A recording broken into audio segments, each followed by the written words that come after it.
pertama kali itu mengenai puskesmas secara general dulu. Ini juga untuk meningkatkan pemahaman kalian, terutama mengenai puskesmas. Sebelumnya ada yang pernah ke puskesmas belum ya? Teman-teman di sini? Sudah, Bu, vaksinasi. Vaksin. Oke. Selain vaksin, ngapain ke puskesmas? Main? Main ke puskesmas ya? Aneh. Minta surat rujukan, Bu. Minta surat rujukan. Ke FKTP. Okay. Ke FKTL, mohon maaf. Buat rujukan ke rumah sakit ya, butuh pengantar dari puskesmas. Selain itu ada nggak yang pernah sampai rawat inap itu di puskesmas? Oh, cek kesehatan ini. Sampai ada yang berobat nggak di puskesmas? Atau mungkin ikut kegiatan kali ya? Enggak? Belum ya? Belum, Bu. Sempat keliling-keliling nggak ke puskesmasnya itu? Mungkin lihat ruangannya atau mungkin lihat pelayanannya gitu nggak? Sempat, Bu, pernah, Bu. Apa yang kalian setelah keliling-keliling itu kalian jadi dapat informasi apa dari situ? Ini buat pengantar aja sih, pemanasan. Pengalamannya kalian pas berkunjung di puskesmas itu. Pengalamannya kalau saya jadi lebih tahu ini alur pelayanan mereka seperti apa, kemudian apa saja fasilitas di puskesmas, seperti itu. Oke, Cendani ya. Cendani kayaknya bolak-balik ke puskesmas nih kemarin-kemarin. Iya, Bu, kayak pengalaman. Kalau teman-temannya yang lain? Sama dengan yang sudah disebutkan tadi ya? Ya alhamdulillah lah teman-teman yang di sini sudah pernah punya pengalaman berkunjung setidaknya sekali 2 kali lah puskesmas. Mungkin ada yang pernah sampai berobat atau ikut kegiatan atau mungkin untuk keperluan administrasi ya yang dibutuhkan untuk berobat gitu juga bisa. Oke. Nah kalau mungkin kalian bisa mengetahui sebetulnya puskesmas ini ada nggak sih di luar negeri kalau menurut kalian? Layanan yang seperti di puskesmas kita di Indonesia itu ada nggak sih di luar negeri itu? Saya izin menjawab lagi, Bu. Iya, saya pernah membaca jurnal internasional mengenai pelayanan kesehatan di sana dan saya menemukan ada suatu fasilitas kesehatan yang mirip dengan puskesmas, tapi namanya bukan puskesmas, Bu. Cuman dari segi apa ya, kalau bisa dibilang alurnya dan pelayanannya tuh hampir sama dengan kita yang di puskesmas di Indonesia. Seperti itu, Bu Arni. Oke, itu di negara mana, Chen? Kalau nggak salah kemarin itu dari USA. Wow. Saya tidak lupa. Itu yang waktu belajar perbandingan asuransi itu ya? Iya, itu Bu, betul. Jadi saya menemukan ada fasilitas kesehatan di sana yang mirip dengan puskesmas di Indonesia.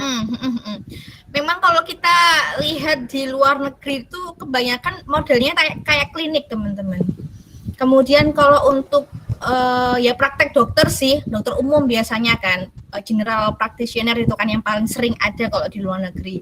Kemudian kalau untuk urusan kesmasnya bagaimana? Nah, urusan kesmasnya itu biasanya langsung diambil alih oleh semacam dinas kesehatannya, teman-teman. Gitu. Jadi kalau sampai di level mungkin kecamatan lah istilahnya kalau di tempat kita itu mereka yang paling banyak adalah semacam klinik atau poli gitu ya, kecil gitu. Memang secara konsep puskesmas sendiri itu ya awalnya ada di Indonesia, teman-teman.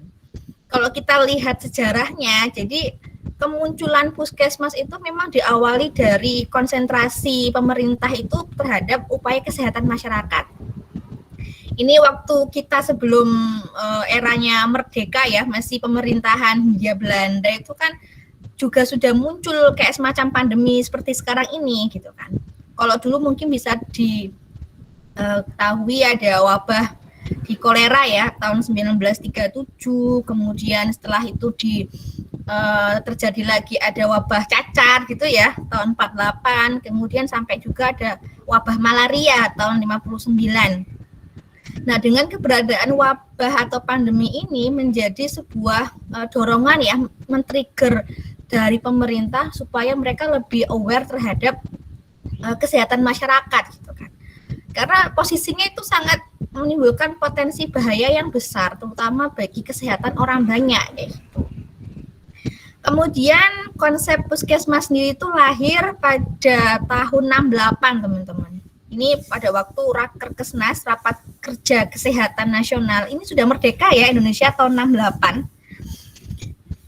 Dan di awal pas lahir tercetusnya puskesmas itu dia dikategorikan berdasarkan tingkatan wilayah, teman-teman. Ada puskesmas di level desa, ada puskesmas di level kecamatan, kemudian puskesmas di level, saya kemarin cari istilah kawedanan, teman-teman. Mungkin ini agak aneh ya, mungkin nggak familiar kita, karena itu udah lama sekali gitu ya. Kalau dulu mungkin istilah kawedanan kalau nggak salah, dia itu level wilayah yang di atasnya puskesmas, di atasnya kecamatan, tetapi masih di bawahnya kabupaten. Gitu. Kalau sekarang sudah nggak ada ya, dari kecamatan langsung ke tingkat kabupaten gitu. Kemudian seiring dengan berjalannya waktu, puskesmas juga mengalami pembaharuan, teman-teman. Ini setahun ya setelah tercetusnya konsep puskesmas pertama kali di tahun 1969. Di situ dilakukan update ya. Kalau yang sebelumnya itu kan dibedakan berdasarkan wilayah. Kalau yang tahun 69 itu dibedakan berdasarkan tenaga kesehatannya, teman-teman. Ada tipe A, tipe B, sama tipe C. Kalau yang tipe A itu dia puskesmasnya dikelola oleh dokter penuh. Berarti kan dia standby di situ terus ya. Kemudian tipe B itu dia dikelola oleh dokter tidak penuh sifatnya. Jadi dia mungkin hanya standby selama beberapa waktu tertentu, kemudian nanti dia nggak selamanya di situ. Jadi ada buka jam prakteknya gitu.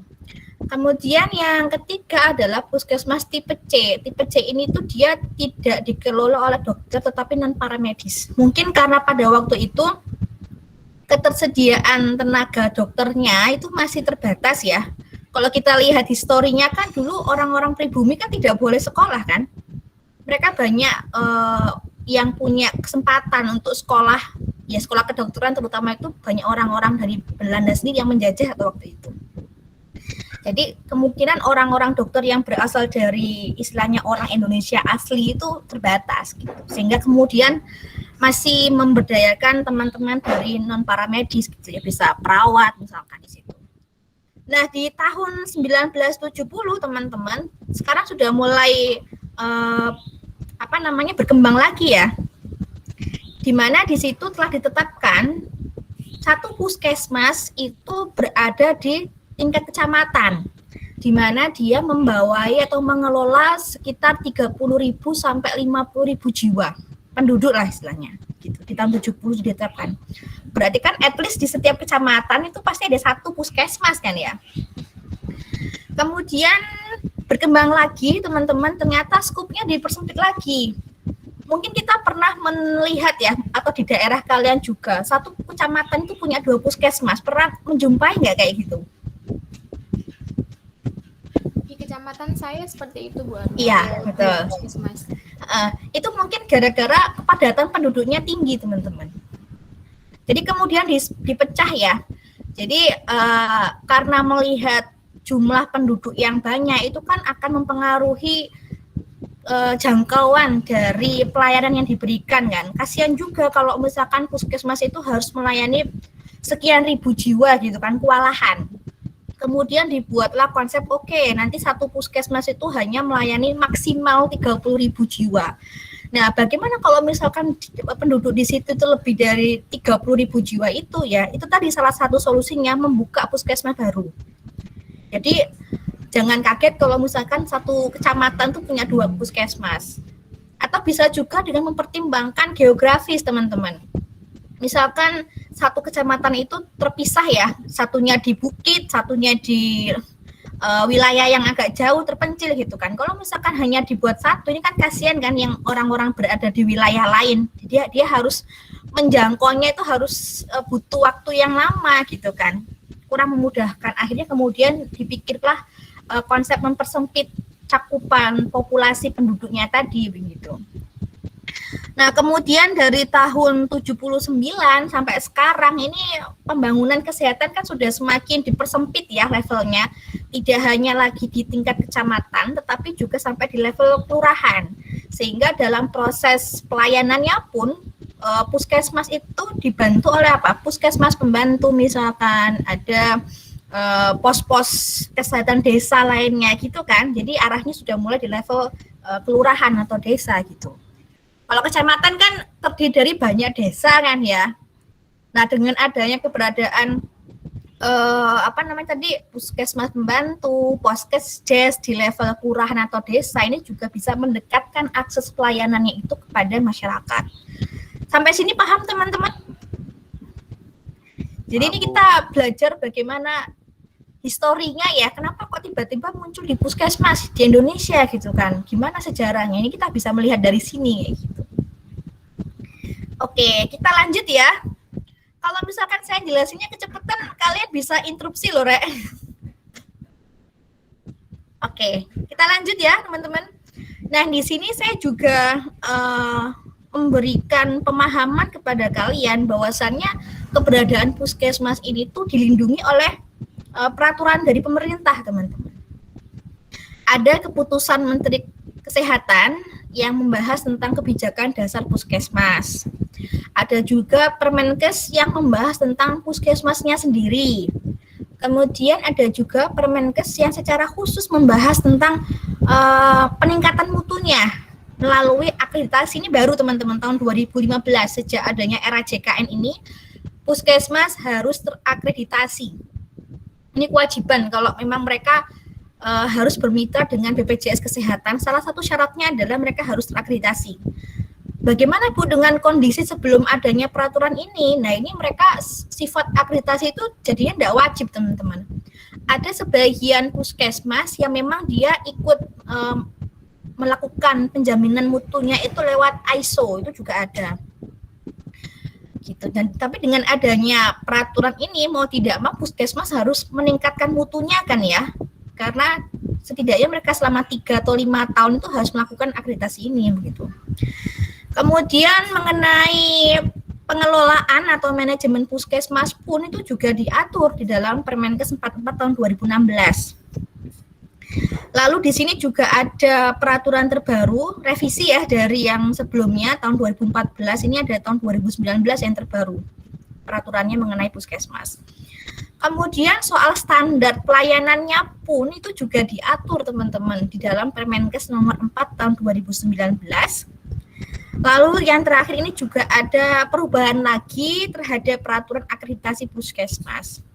Jadi mengapa kemarin pas pertemuan pertama saya menyampaikan bahwasannya referensi yang mengenai rumah sakit, kemudian puskesmas itu kebanyakan dari sumber-sumber regulasi ya. Jadi saya nggak akan minta kalian untuk menghafalkannya teman-teman, karena lembaran di masing-masing peraturan itu pun juga sangat banyak. Saya pun juga tidak menghafal, tapi setidaknya kalian tahu kalau masing-masing item ini tuh sudah ada peraturannya, jadi kita sudah punya acuannya di sini itu tadi. Gitu.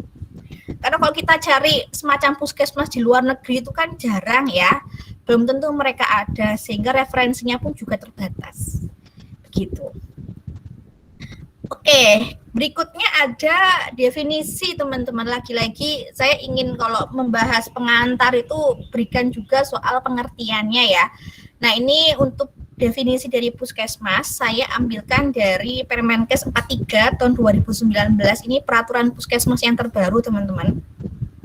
Nah, di situ disebutkan bahwasannya puskesmas itu merupakan fasilitas pelayanan kesehatan yang menyelenggarakan upaya kesehatan masyarakat dan upaya kesehatan perorangan tingkat pertama dengan lebih mengutamakan upaya promotif dan preventif di wilayah kerjanya.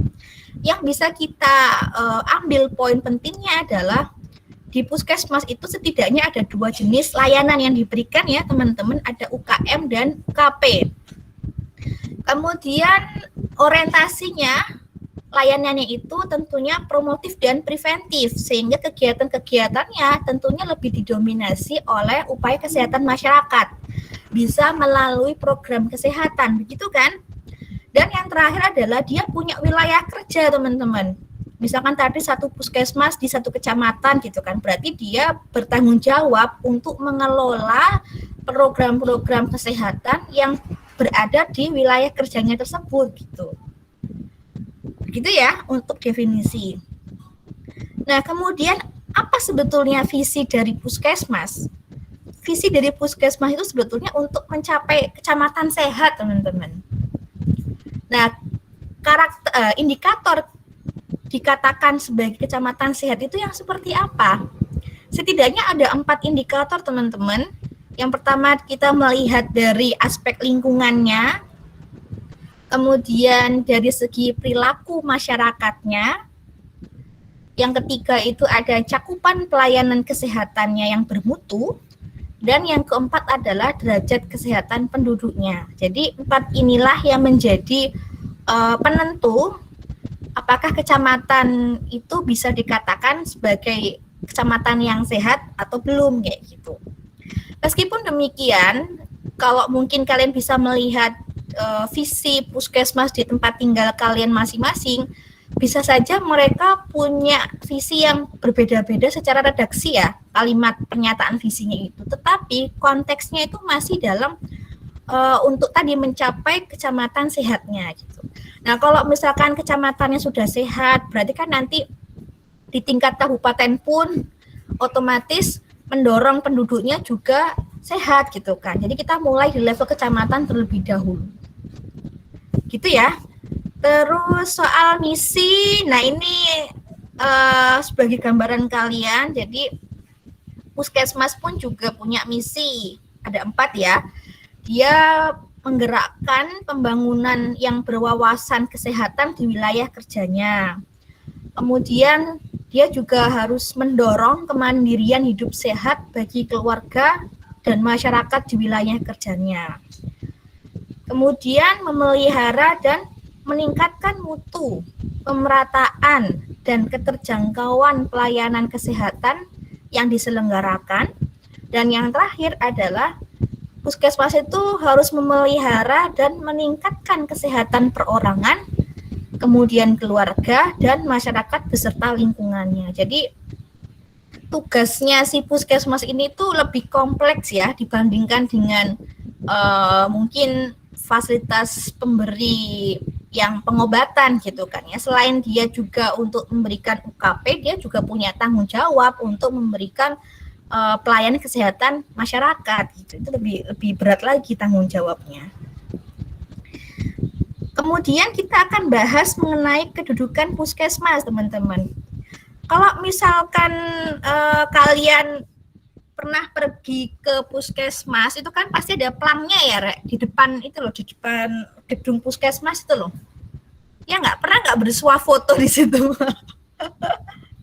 Pasti kan ada tulisannya Dinas Kesehatan Kabupaten atau Kota, gitu nggak sih di pelang tulisan nama puskesmasnya itu? Pernah nggak lihat? Pernah, Bu. Ya kan? Itu berarti menandakan bahwasannya puskesmas di sistem kesehatan kabupaten kota, dia itu menjadi unit pelaksana teknis, teman-teman. Siapa? Dari Dinas Kesehatan Kabupaten dan Kota, gitu kan. Jadi sebagai pelaksana tugasnya ya, jadi kalau Dinkes itu kan mereka sudah punya atau mengkonsep programnya, nanti yang melaksanakan itu adalah si puskesmas ya. Jadi bahasa sederhananya adalah puskesmas ini merupakan perpanjangan tangan dari orang-orang di Dinas Kesehatan, baik itu yang di tingkat kabupaten maupun di kota gitu. Kemudian kalau kita lihat berdasarkan sistem kesehatan nasional, pernah baca soal peraturan SKN, teman-teman? Sistem kesehatan nasional, masih ingat nggak? Ada berapa itu subsistemnya?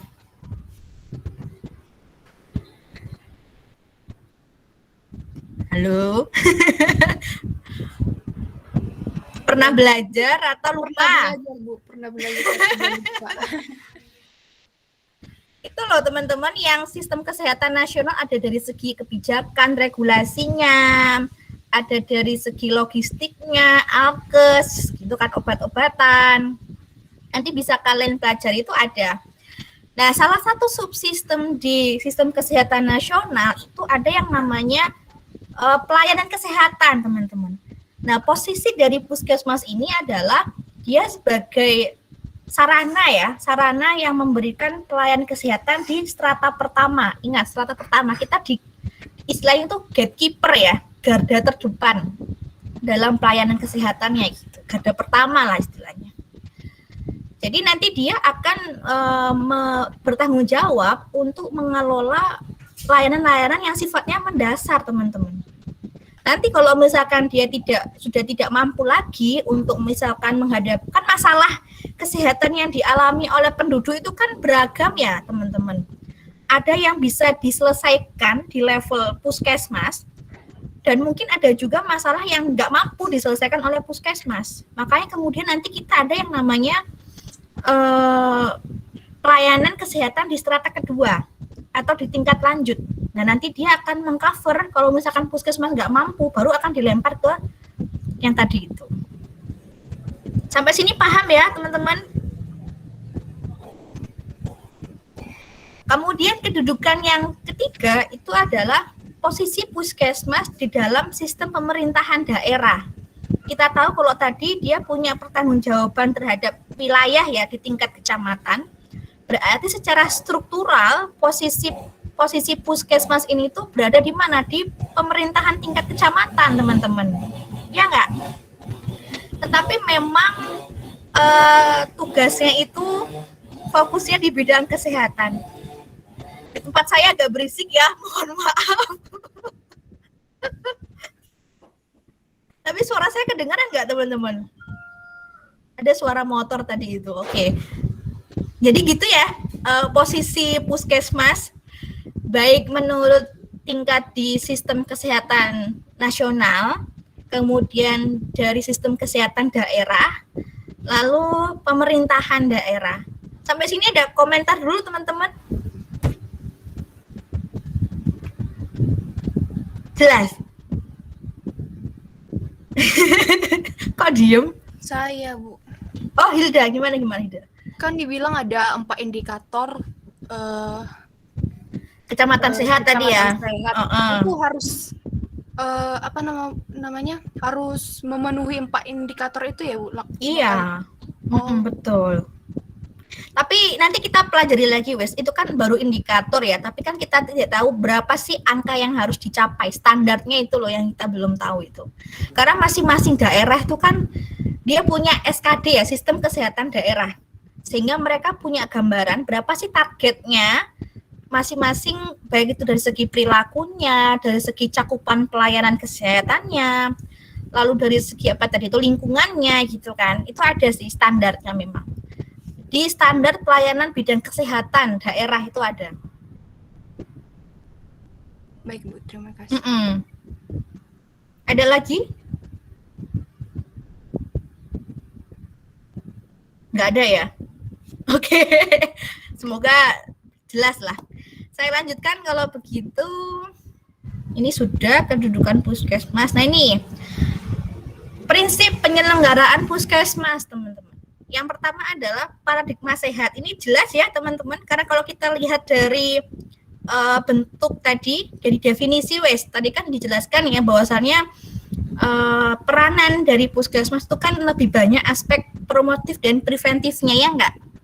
Nah kalau sudah pelayanannya itu lebih banyak atau didominasi dengan preventif dan promotif, berarti kan paradigmanya mereka sehat ya konsepnya. Mengutamakan pencegahan, kemudian promosi kesehatan gitu, yang tercermin dari pelayanan yang diberikan. Kemudian yang kedua adalah prinsip pertanggungjawaban wilayah, teman-teman. Tadi sudah dijelaskan juga bahwasannya setiap puskesmas itu kan punya wilayah kerja kan. Berarti nanti dia bertugas untuk mengelola peningkatan derajat status kesehatan masyarakat di wilayah kerjanya. Kemudian dia juga nanti harus bertanggung jawab terhadap di tingkat kecamatan ya pertanggungjawabannya begitu. Apa yang sudah dicapai dan juga apa yang sudah dilakukan selama misalkan setahun gitu kan dievaluasinya gitu. Kemudian yang ketiga adalah prinsip kemandirian masyarakat. Kita tahu kalau program-program puskesmas itu memang orientasinya kan melibatkan banyak masyarakat ya teman-teman, mengubah lingkungan yang sehat, mengubah perilaku itu kan nggak bisa dilakukan oleh puskesmas sendiri, betul nggak? Pasti akan melibatkan juga peran dari masyarakatnya. Begitu. Mau tidak mau, kita harus mendorong masyarakat supaya lebih mandiri untuk memperhatikan kesehatannya, bahkan sampai mengubahnya lah, ikut berperan langsung untuk meningkatkan derajat kesehatan masyarakat. Begitu. Kalau semuanya hanya mengandalkan puskesmas itu nggak akan tercapai teman-teman. Ya nggak berat loh kalau misalkan orang-orang petugas puskesmas itu untuk mendorong masyarakat mau hidup bersih sehat itu loh susah sekali gitu kan. Supaya mereka tidak bergantung terus kepada orang-orang puskesmas ya mau nggak mau mereka harus memberdayakan dirinya sendiri, harus mandiri kayak gitu. Kemudian prinsip yang keempat ada ketersediaan akses pelayanan kesehatan. Dengan keberadaan puskesmas itu sebetulnya mereka mendekatkan teman-teman. Kalau misalkan kita butuhnya ke rumah sakit itu kan sangat jauh ya.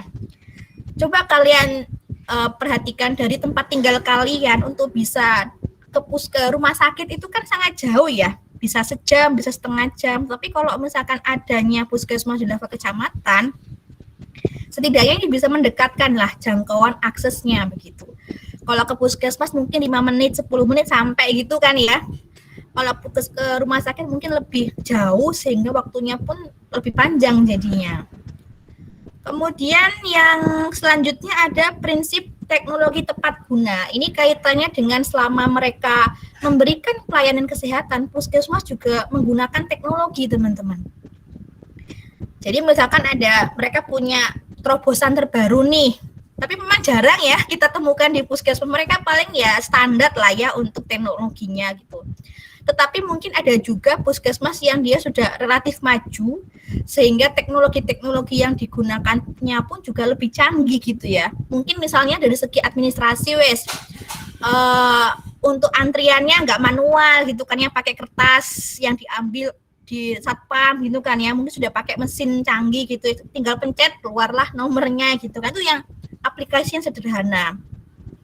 Atau misalkan kalau mau mendaftar pelayanan itu nggak perlu harus datang gitu kan, dari rumah, dari websitenya itu sudah bisa diakses gitu kan, bisa saja dilakukan terobosannya. Kemudian yang terakhir soal prinsip keterpaduan dan kesinambungan. Nah ini karena pelayanan kesehatan di puskesmas itu kan ada 2 tipe ya, atau 2 jenis, baik itu UKM dan UKP, jadi memang harus dilakukan secara terintegrasi teman-teman. Kemudian juga pasti dalam pelaksanaannya pun kita perlu melibatkan lintas sektor ya, bisa dari dinas di bidang lainnya, melibatkan masyarakat, melibatkan organisasi di level desa, kader gitu kan. Lalu kalau aspek kesinambungannya ini kaitannya dengan rujukan teman-teman. Jadi pelayanan kesehatannya di situ harapannya bisa berkelanjutan gitu ya. Kalau misalkan nggak bisa ditangani di puskesmas ya sudah kita terapkanlah sistem rujukan itu tadi gitu, supaya masyarakat itu tetap mendapatkan pelayanan kesehatan yang mereka butuhkan. Oke, lanjut kita ke fungsi teman-teman. Kalau kita baca di Permenkes 43 tahun 2019, fungsi puskesmas itu sebetulnya cuma ada 2 teman-teman, fungsi utama dan juga fungsi tambahan. Nah, kalau fungsi utama tentu dia nanti tugasnya adalah menyelenggarakan UKM, upaya kesehatan masyarakat tingkat pertama di wilayah kerjanya tadi. Kemudian yang kedua adalah dia menyelenggarakan UKP, upaya kesehatan perorangan. Dalam hal ini tuh yang sisi medisnya teman-teman, sisi pengobatannya di sini lagi-lagi di tingkat pertama di wilayah kerjanya juga. Sementara untuk fungsi tambahannya ini rata-rata secara umum untuk pendidikan ya teman-teman. Yang pertama wahana pendidikan bidang kesehatan. Misalnya nih ada mahasiswa SKM yang dia pengen ngambil skripsi datanya atau di puskesmas bisa. Ya kan pasti dapat izin tuh.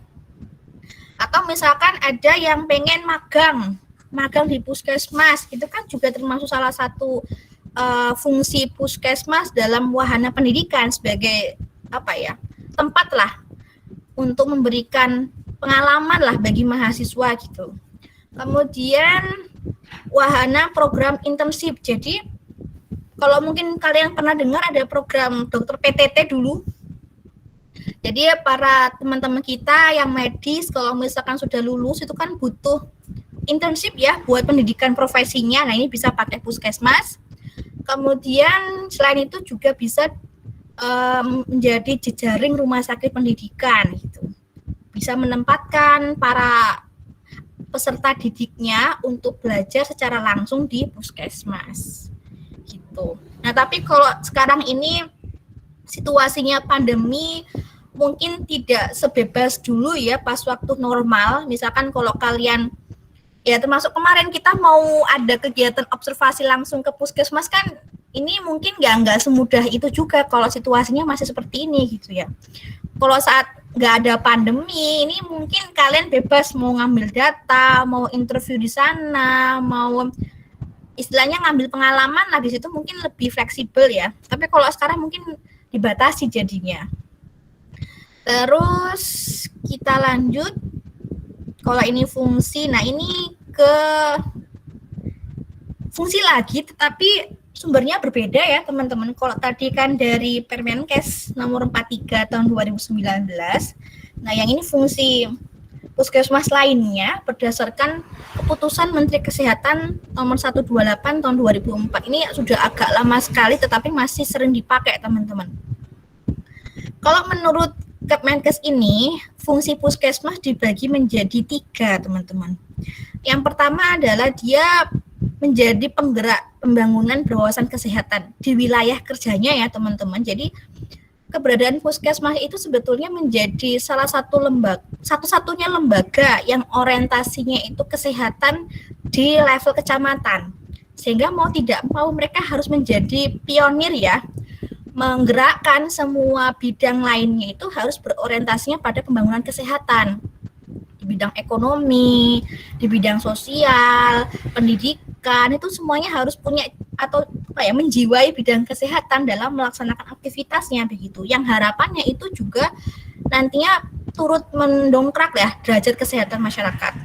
Nah, kalau kita tahu kan memang untuk bisa faktor-faktor yang mempengaruhi status kesehatan masyarakat itu kan banyak ya teman-teman, dari segala aspek, sosialnya ada, ekonominya ada. Nah, salah satu dengan sebagai penggerak ini mendorong supaya sektor-sektor lainnya pun juga lebih mengutamakan aspek kesehatan. Kemudian yang kedua adalah fungsi puskesmas sebagai pusat pemberdayaan masyarakat. Balik tadi, karena tadi upaya kesehatannya itu kan memang mencakupnya itu masyarakat ya, sehingga mau tidak mau kita juga harus mendorong masyarakat supaya lebih mandiri. Mereka bergerak untuk peduli terhadap kesehatan dirinya maupun masyarakatnya atas upaya mereka sendiri kayak gitu. Sehingga nggak heran kalau banyak program yang dibuat oleh puskesmas itu melibatkan banyak orang kan ya. Misalkan Posyandu, Poskesdes, Polindes, itu kan kita mendorong pemberdayaan masyarakat gitu. Kemudian fungsi yang ketiga adalah keberadaan puskesmas sebagai pusat pelayanan kesehatan. Tentunya ini tidak hanya dari segi pelayanan kesehatan yang bersifatnya perorangan atau individu, tetapi juga dia sebagai pemberi pelayanan kesehatan untuk masyarakat lewat program-program yang diberikan. Misalkan ada senam bersama, kemudian ada screening gitu kan, itu dilakukan oleh puskesmas. Sekarang mungkin yang terkenal juga ada Pospindu teman-teman. Pusat saya lupa singkatannya Pospindu. Cendani tahu nggak Pospindu? Pernah dengar nggak? Pembinaan terpadu kalau nggak salah itu, buat screening untuk penyakit tidak menular kalau nggak salah. Jadi pemantauan kalau misalkan masyarakatnya itu punya riwayat penyakit tidak menular, hipertensi misalkan, kemudian yang butuh monitoring secara terus-menerus gitu loh teman-teman. Jadi ada pos itu tadi yang untuk melayaninya. Ya, itu. Terus, nah kita bahas soal pendirian puskesmas, teman-teman. Ternyata untuk bisa mendirikan suatu puskesmas itu ada persyaratan yang harus dipenuhi, teman-teman. Memang secara prinsip puskesmas itu dibentuk setidaknya di kecamatan ya tingkatannya. Lalu nanti juga bisa saja lebih dari satu puskesmas di satu kecamatan. Nah, ini ada beberapa pertimbangan untuk penambahan puskesmas, teman-teman. Kita bisa melihat dari pertimbangan kebutuhannya, lalu kita juga melihat dari jumlah penduduknya, dan yang terakhir itu kita lihat dari aksesibilitasnya. Seperti yang saya berikan contoh tadi, kalau misalkan dengan adanya satu puskesmas itu belum mampu menjangkau seluruh penduduknya, nah ini bisa dipertimbangkan untuk mendirikan puskesmas baru gitu. Jumlah penduduk ini kaitannya soal kepadatan tadi. Satu puskesmas itu kan dia maksimal melayani 30.000 jiwa, teman-teman. Kalau lebih dari itu ya bisa dipertimbangkan untuk mendirikan puskesmas lagi gitu kan. Kemudian secara lokasi, kemudian persyaratan mengenai sarana, peralatan, ketenagaan itu juga sudah ditetapkan, teman-teman. Nah, ini sangat detail sekali sehingga tidak mungkin kita bahas satu persatu di kuliah ini. Tetapi kalian nanti kalau misalkan mau belajar lebih detailnya, berapa sih karakter kriteria untuk lahannya, lokasinya, bangunannya itu seperti apa, itu bisa kalian dapatkan informasinya di Permenkes 43 tahun 2019. Nggak apa-apa ya, karena itu banyak sekali, teman-teman. Jenis peralatan, misalkan ya kita ambil contoh syarat soal sarana gitu kan, apa saja sih jenis-jenis peralatan yang harus ada di puskesmas, jumlahnya, spesifikasinya itu sudah ditentukan gitu. Kalau kita bahas itu nggak akan habis di kuliah ini, jadi nanti bisa kalian baca sendirilah di Permenkesnya itu. Kemudian soal kategori puskesmas. Nah, di kategori ini puskesmas diklasifikasikan jadi dua, teman-teman. Menurut karakteristik wilayah kerjanya, sama yang kedua itu menurut kemampuan pelayanannya. Kita akan bahas satu persatu. Kalau kategori puskesmas berdasarkan wilayah kerja itu dikelompokkan menjadi 4, teman-teman. Ada puskesmas yang berada di kawasan perkotaan, kemudian puskesmas di kawasan perdesaan, kemudian ada puskesmas di kawasan terpencil dan puskesmas sangat terpencil kayak gitu. Kalau kalian kira-kira mana itu karakteristiknya puskesmas yang ada di wilayah kalian? Masuk kategori apa?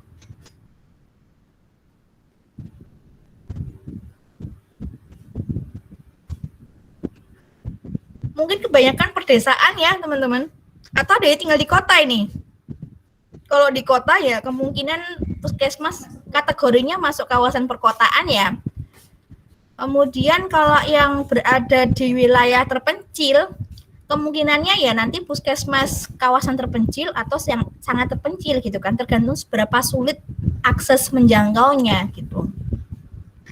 Kemudian kalau dari segi kemampuan pelayanan, ini saya masih nyambung nggak sih, Rek? Masih kedengeran kan suara saya? Masih, Bu. Oke. saya takut hilang sinyal. Oke, saya lanjut ya. Kalau berdasarkan kemampuan pelayanan, puskesmas itu dibedakan jadi 2. Ada puskesmas dia hanya melayani rawat jalan, teman-teman, atau non rawat inap istilahnya. Kemudian jenis yang lain adalah puskesmas yang dia punya pelayanan rawat inap, gitu ya. Itu 2 jenisnya. Nah, sekarang kita coba lebih detail lagi, satu persatu. Ini berdasarkan karakteristik wilayah kerjanya ya, teman-teman. Di situ kalian lihat pembandingnya itu berdasarkan jenis aktivitas penduduknya, kemudian kepemilikan vaskes, maksudnya kepemilikan fasilitas maksudnya. Kemudian yang ketiga adalah kita melihatnya dari ketersediaan sumber daya listriknya. Listrik ini penting, teman-teman. Kalau listriknya nggak ada, ini kan juga bisa menandakan posisi geografisnya juga sih ya. Kalau yang di terpencil mungkin agak sulit dalam hal energi listriknya gitu kan. Kemudian yang keempat berdasarkan aksesnya. Kalau yang puskesmas perkotaan itu setidaknya memenuhi 3 dari 4 kriteria ini, teman-teman. Secara aktivitasnya, nanti kalau di puskesmas dikatakan sebagai puskesmas perkotaan ketika lebih dari 50% penduduknya itu beraktivitas dari sektor non-agraris. Bukan pertanian ya, karena di kota itu kan memang sulit untuk lahan pertaniannya. Nanti selain itu nanti sumbernya bisa dari sektor industri, kemudian perdagangan maupun jasa gitu ya, aktivitas penduduknya. Kemudian dari segi kepemilikan fasilitas publiknya, nah ini di puskesmas perkotaan tentu akan lebih dekat dengan sekolah, dari pasar, atau mungkin dari rumah sakit gitu ya, bahkan juga ada dekat dengan hotel gitu kan, kategori yang perkotaan.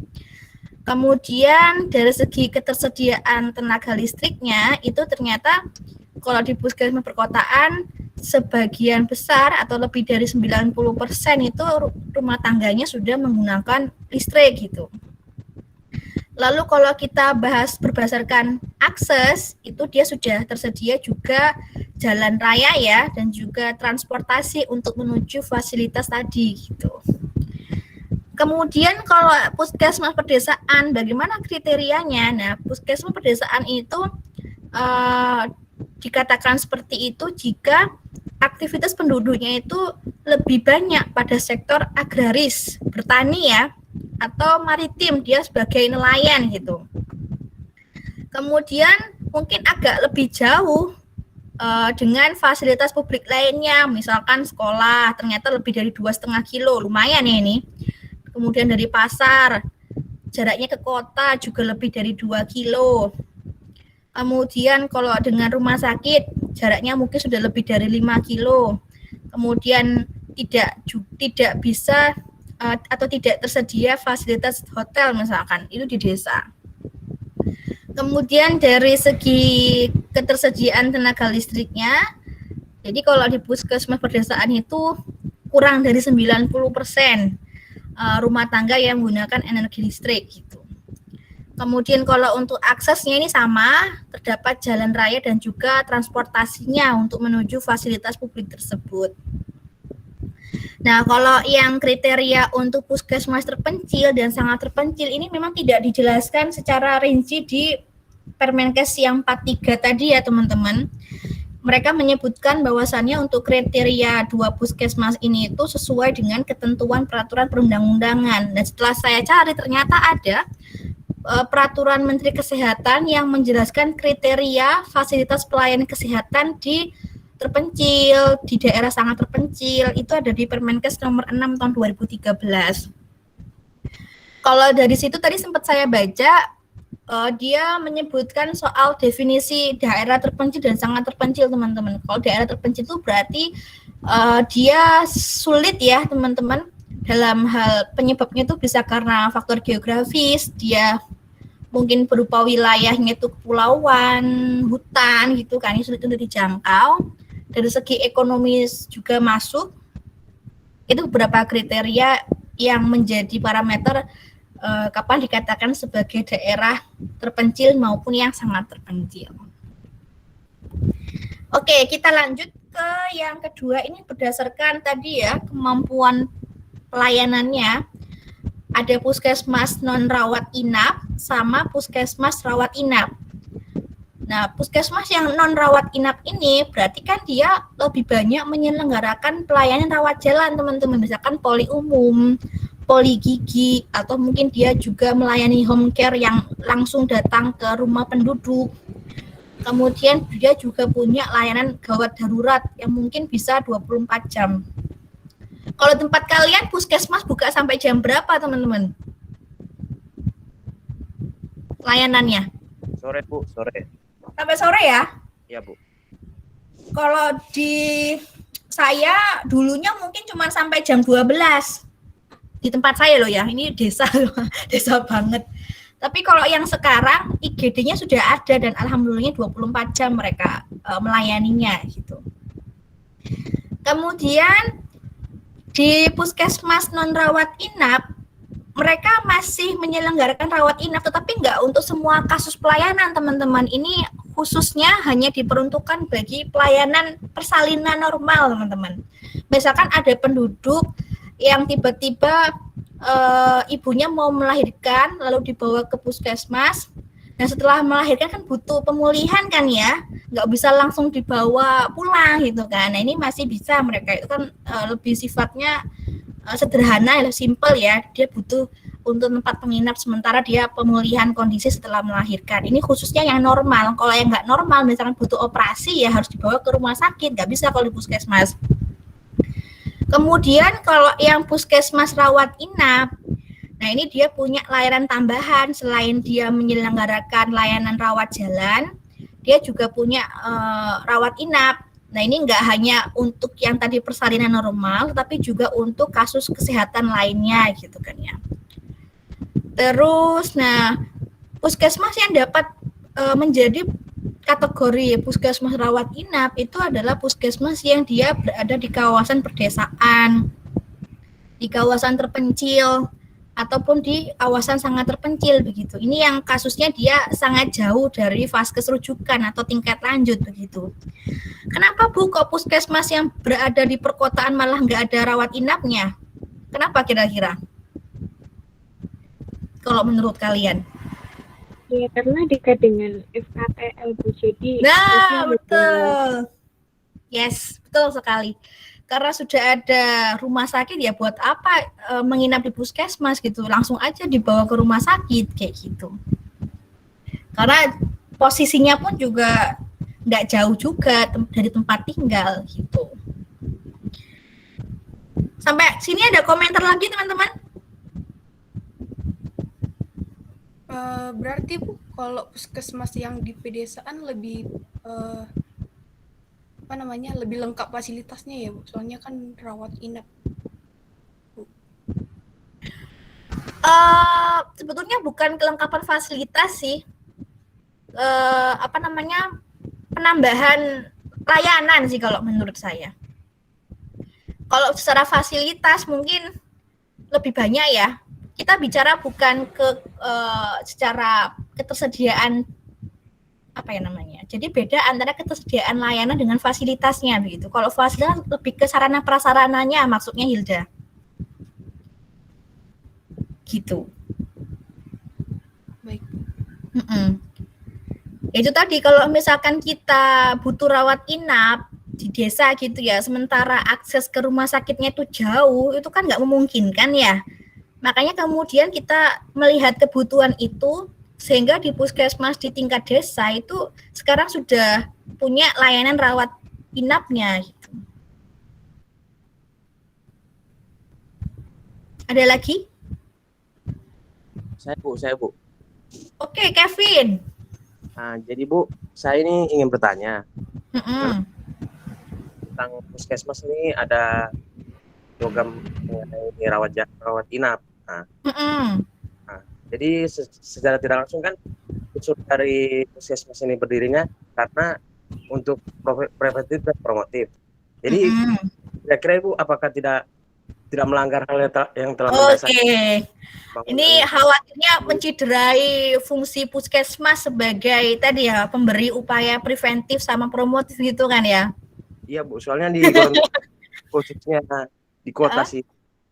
Bukan di dekat kabupaten sana Bu, di itu sudah berlomba untuk memajukan dia punya di rawat inap itu Bu. Jadi untuk upaya promotif dan preventif itu sudah kurang Bu. Oke, betul. Tapi kalau kita lihat dari secara definisi ya, tugas dari puskesmas memang lebih banyak ke arah preventif dan promotif, tetapi dia juga punya fungsi sebagai pelayanan kesehatan tingkat pertama, terutama di pengobatan, Kevin. Menurut saya, kalau dengan situasi tersebut itu tidak menyalahi aturan sebetulnya. Dia punya rawat inap, rawat jalan, tapi kan sama-sama dia sebagai pemberi pelayanan kesehatan di tingkat strata pertama, kayak gitu. Kalau memang itu kebutuhan masyarakatnya, ya berarti kita penuhi. Meskipun demikian, porsinya akan lebih banyak di upaya kesehatan masyarakat. Nah, kalau tadi lihat studi kasus di puskesmas tempatnya Kevin, kabupatennya, ada yang mungkin sudah arahnya itu penguatannya dirawat inap semua gitu kan ya. Itu kemungkinan dia mau naik kelas, Kevin. Ada beberapa puskesmas yang dia nanti bisa naik kelas menjadi rumah sakit tipe D kalau nggak salah. Gitu. Jadi mungkin arahnya sudah ke sana sehingga seluruh fasilitas, jenis pelayanan itu sudah mulai mau diubah ke arah situ gitu supaya terpenuhi sebagai rumah sakit kelas tipe D tadi gitu. Gitu Kevin, ada feedback?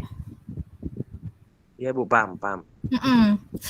Kan nanti kita pelajari ya klasifikasi rumah sakit, yaitu ada rumah sakit tipe D yang itu merupakan dia peralihan dari puskesmas. Gitu. Jadi kalau sudah mau beralih menjadi puskesmas, beralih menjadi rumah sakit, secara layanan kan semakin bergeser ya ke arah kuratif akan lebih banyak jadinya. Apa ini? Oh, ini Hilda nih. Kadang sedih Bu kalau di puskesmas desa seolah ada beberapa kasus yang tidak bisa ditangani dan akhirnya meninggal di jalan soalnya kejauhan ke rumah sakit. Ya ini Hilda, rumahnya mana Hilda?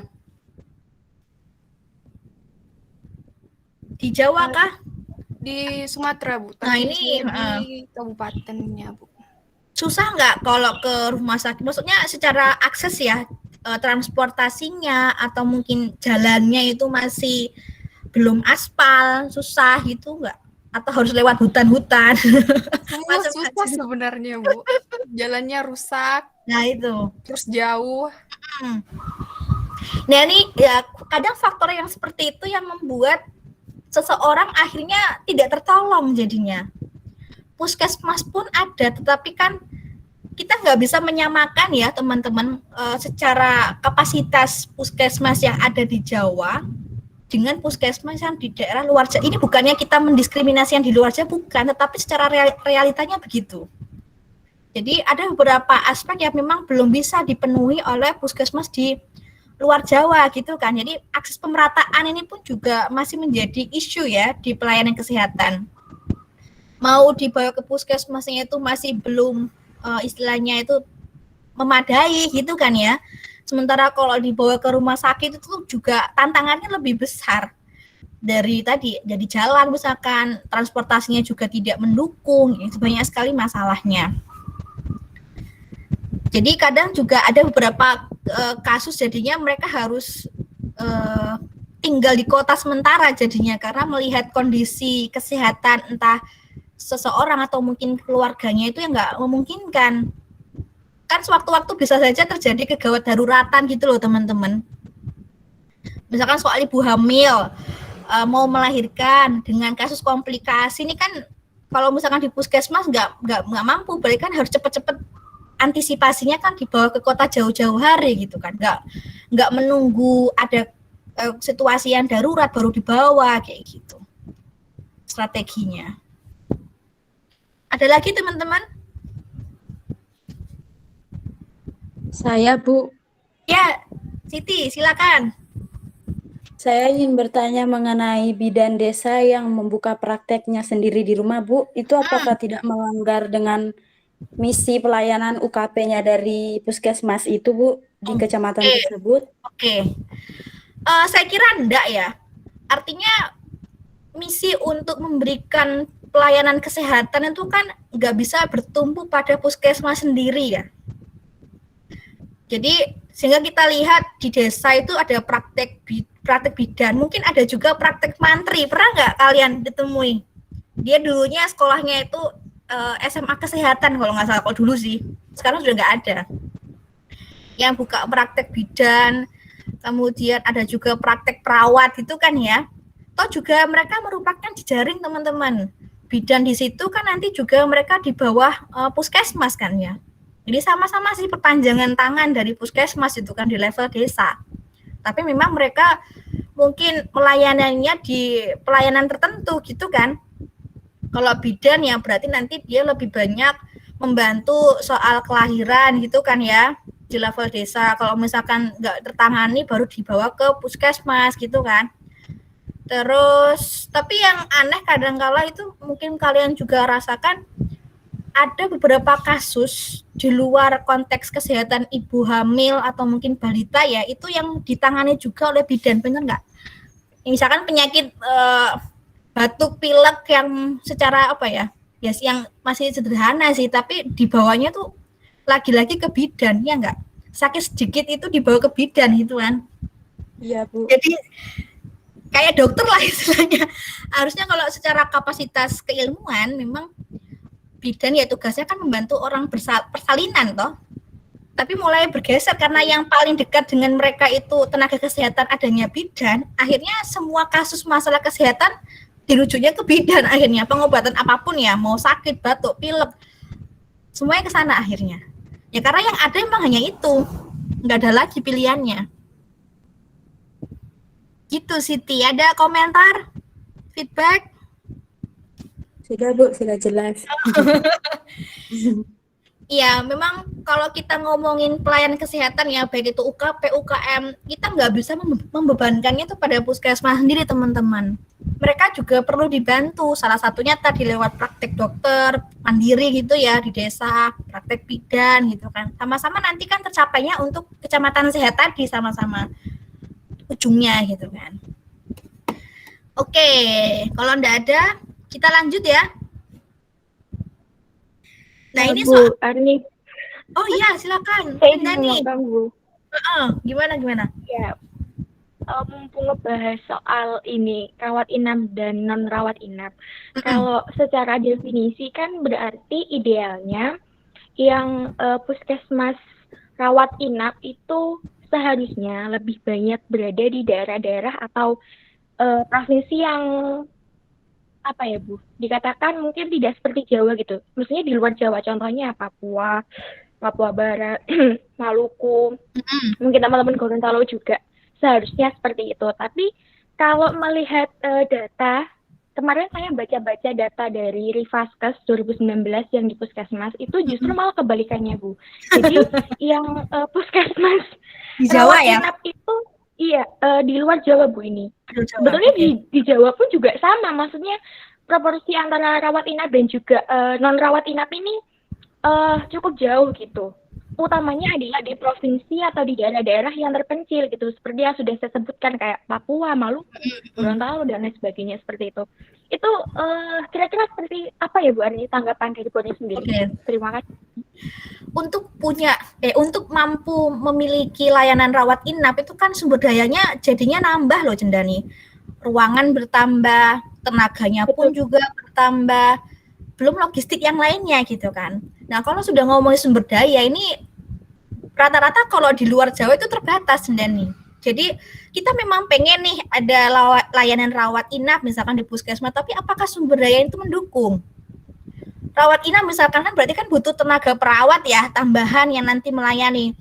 Jangan-jangan mereka buka layanan rawat inap tapi nggak ada orang yang merawat, itu kan aneh ya. Lagi soal ruangan gitu kan ya. Puskesmasnya udah kecil, buka layanan rawat inap mau ditaruh di mana itu pasiennya gitu toh, bingung lagi kan. Sehingga itu yang mungkin membuat beberapa puskesmas di luar Jawa, yang di daerah terpencil tadi itu akhirnya masih sulit untuk bisa memiliki layanan rawat inap gitu kan. Syukur-syukur rawat jalan itu sudah alhamdulillah ada gitu kan. Dulu-dulunya mungkin malah nggak ada sama sekali jadinya. Nah ini yang seharusnya dipenuhi oleh pemerintah ya sebagai mereka yang punya sumber daya gitu kan. Bagaimana memastikan alokasi kebutuhan untuk pendirian puskesmas rawat inap ini tuh bisa terpenuhi jadinya.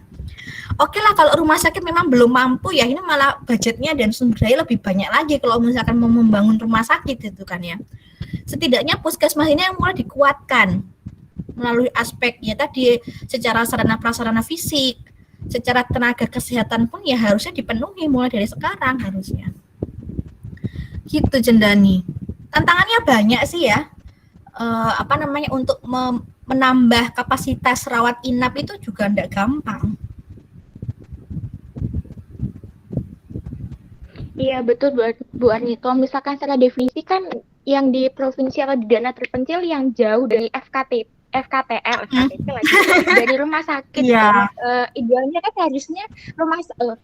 kan harusnya puskesmas itu yang lebih banyak rawat inapnya gitu, bukan jauh dari rumah sakit gitu. Berbeda dengan daerah-daerah yang sudah dekat dengan FKTL gitu. Kalau misalkan di daerah provinsi yang terpencil aja jauh sama rumah sakit, habis itu puskesmasnya juga nggak melayani rawat inap, itu jadi susah kan Bu di masyarakat. Iya, Tapi ya betul apa kata Bu Arni itu, harus kembali lagi ke pemerataan ya Bu di Iya, itu dan juga kemampuan. Isu layanan itu kan sebetulnya bisa saja dilakukan, gampang sebetulnya. Sekarang tinggal sumber dayanya pertanyaannya. Sekarang ya, kalau soal tenaga kesehatan, mau nggak orang-orang lulusan pendidikan kesehatan itu ditempatkan di daerah terpencil? Jarang loh mereka mau. Maksudnya bekerja ya, selama dia jarang loh orang yang mau seperti itu. Dokter ya, lulusan setelah lulus, kalau di Jawa kan sudah banyak ya, saingannya gitulah. Mau nggak mereka bekerja di daerah terpencil? Banyak pertimbangan sebetulnya. Ada yang mungkin nggak nyaman harus tinggal di daerah gitu kan. Fasilitasnya pun terbatas secara untuk kesejahteraan hidup ya. Itu juga tantangannya beragam jadinya. Padahal secara insentifnya pun itu sudah dinaikkan, ditingkatkan porsinya buat orang-orang tenaga kesehatan yang mau berkiprah di daerah. Gitu. Tapi nggak bisa juga menarik minat mereka gitu. Mungkin mereka berpikir percuma punya pendapatan banyak tetapi mereka tidak bisa mengkonsumsinya, ya enggak? Mall nggak ada, pasar juga mungkin masih tradisional, internet pun juga masih sulit kayak gitu. Jadi mereka nggak bisa hidup dengan kondisi sulit seperti itu gitu. Itu soal SDM loh ya. Karena pelayanan itu kan nggak bisa jalan kalau nggak ada orangnya toh, bener nggak? Iya Bu, betul. Tantangannya banyak, memang kompleks. Oke. Makanya kemudian saya menyajikan data Rivaskes itu biar teman-teman yang di Jawa itu juga melihat betapa sulitnya sih teman-teman kita yang tinggal di daerah sulit. Kalau kita perspektifnya itu hanya di Jawa, kalian merasanya itu sudah ideal banget, sementara di tempat lain belum tentu seperti itu. Gitu ya teman-teman.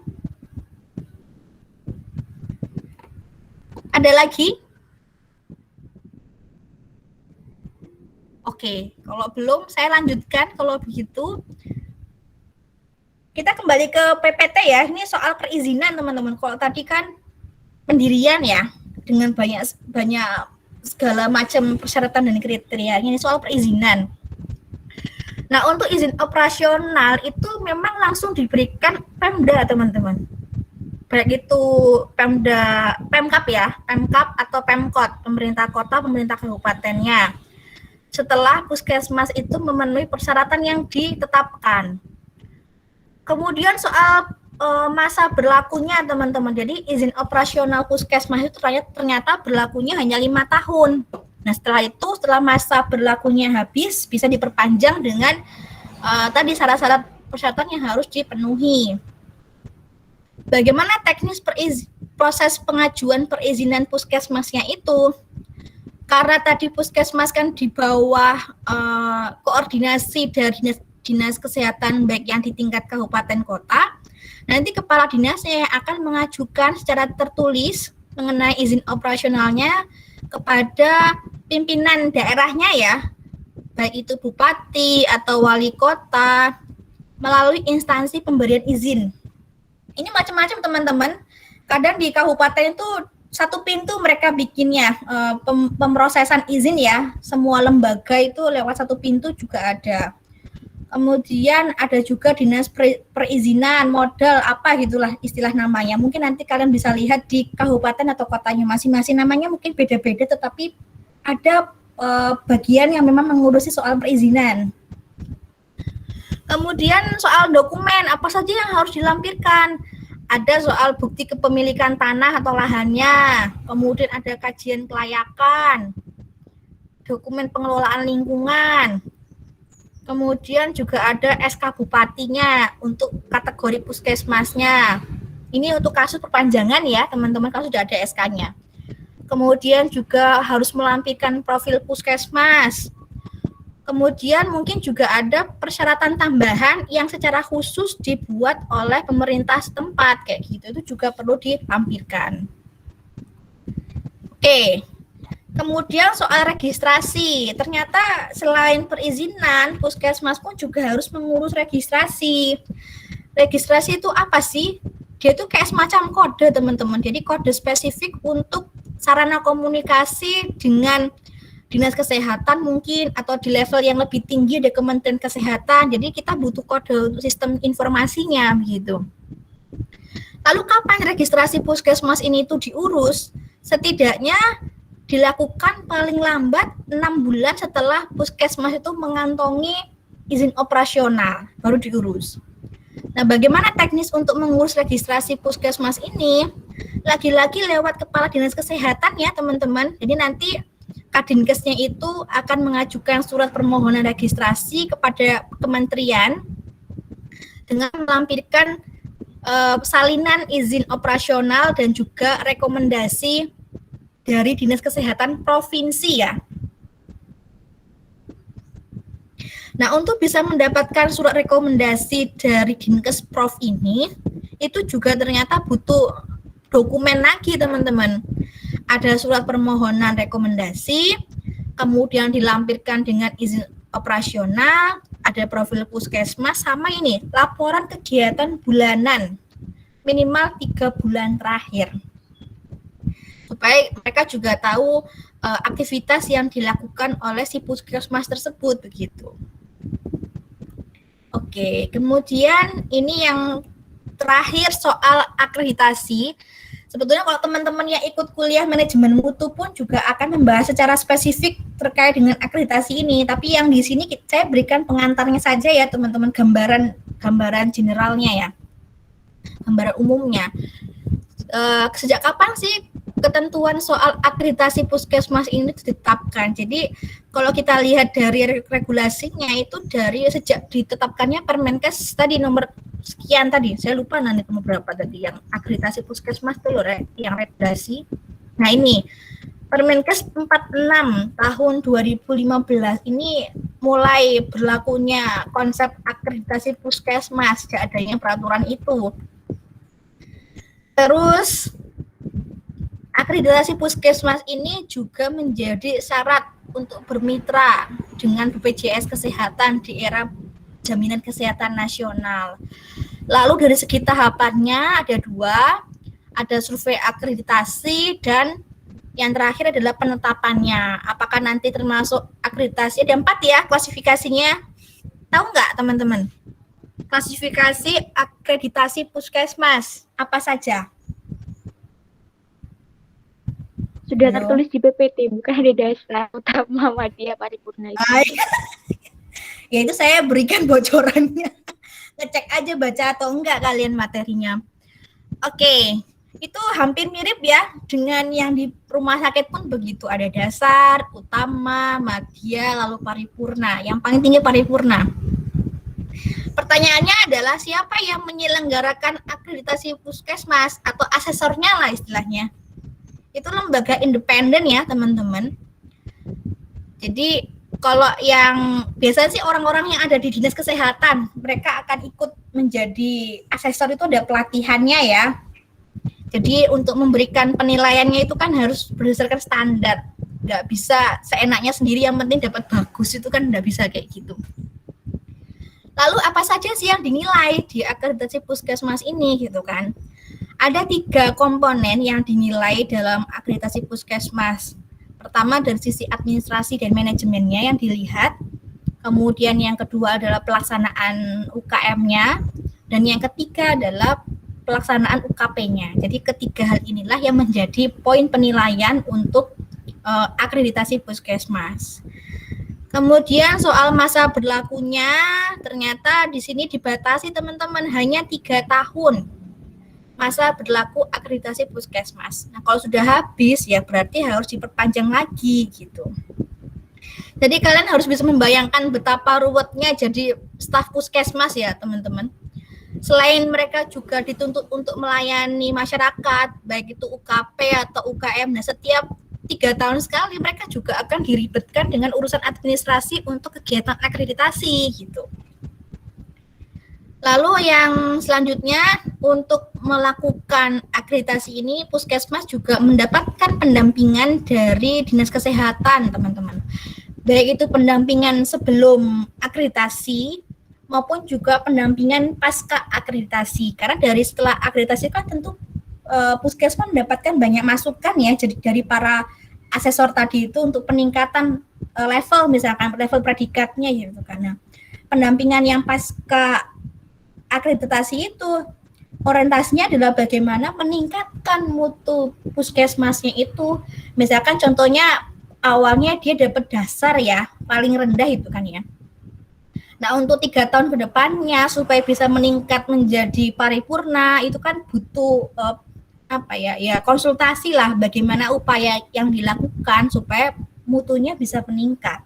Nah itu nanti peran dari Dinas Kesehatannya. Oke, teman-teman, ada pertanyaan? Ini sudah sampai materi terakhir. Ya, silakan. Baik Bu, saya ingin menanyakan mengenai terkait dengan regulasi Puskesmas. Nah, yang pernah saya baca Bu dalam SK Menkes nomor 128 itu seorang kepala Puskesmas itu dipersyaratkan harus seorang sarjana di bidang kesehatan masyarakat yang pernah mengikuti kompetensi sarjana bidang kesehatan, yaitu mencakup kesehatan masyarakat. Nah, berbanding terbalik dengan fakta yang saya jumpai Bu di beberapa puskesmas itu, Dokter. Seorang kepala puskesmas itu bukan seorang kesmas, tetapi ada dokter. Nah, yang ingin saya tanyakan Bu, apakah mengenai peraturan itu, mengenai regulasi tersebut, apakah hanya sebuah wacana kompetensi saja atau memang sudah resmi Bu? Terima kasih. Oke. Ini sebetulnya akan kita bahas di sesi ketiga sebetulnya Fadli. Ada organisasi dan ketenagaan itu juga sudah saya siapkan slide-nya mengenai apakah kepala puskesmas itu hanya bisa diisi oleh lulusan kesmas. Gitu kan pertanyaannya. Kok bisa ada, sebetulnya nggak hanya dokter Fadli. Saya pernah menjumpai puskesmas di wilayah Ternate kalau nggak salah itu bahkan sarjana agama loh yang di situ tuh, atau sarjana lingkungan kalau nggak salah waktu itu. Dia nggak ada basic kesehatan sama sekali malahan. Sebentar saya coba kepokan ke slide itu ya, sebentar. Soal ketenagaan ini nanti mungkin akan bisa menjawab pertanyaannya Fadli. Sesi 3. Itu SK-nya tahun berapa Fadli?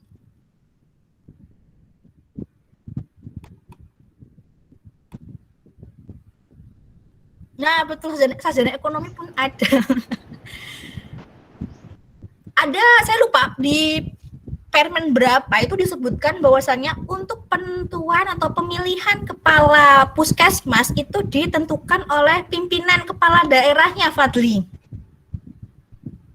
Ya meskipun secara kapasitas memang dia harus background kesehatan kalau nggak salah redaksinya itu, Fadli, sebentar. Bukan kesmas setahu saya, tapi dia punya pengalaman di bidang pelatihan manajemen puskesmas kalau nggak salah gitu redaksinya. Sebentar.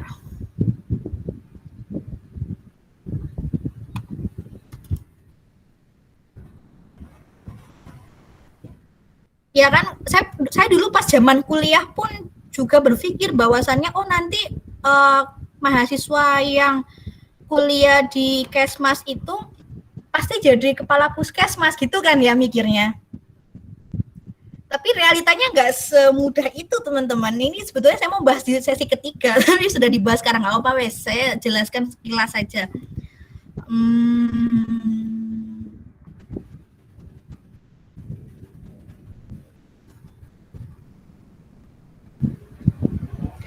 Suara saya masih terdengarkah teman-teman? Masih Bu. Oke. Kalau yang tadi acuan yang dipakai Fadli kan SK tahun berapa, Fadli? Tahun 2004. Tahun 2004 Bu. Itu kan versi yang 2004 ya. Ini ada yang baru nih. Kelihatan nggak teman-teman? Kalau kalian lihat di Permenkes 43 tahun 2019, di situ disebutkan loh ya. secara detail sekali kriteria mengenai kepala puskesmas, teman-teman. Nah, kalau sudah ada peraturan yang baru, artinya kan peraturan yang lama dipakai atau enggak, teman-teman? Tidak, Bu. Tidak, gitu. Karena sudah ada peraturan secara detail mengenai puskesmas dan itu juga mengatur mengenai kepala puskesmasnya. Di situ disebutkan bahwasannya kepala puskesmas adalah melalui proses pengangkatan dan pemberhentian dari pimpinan kepala daerah, teman-teman, baik itu bupati dan wali kota. Nah, kalau sudah instruksi dari pimpinan kepala daerah, ini agak sulit.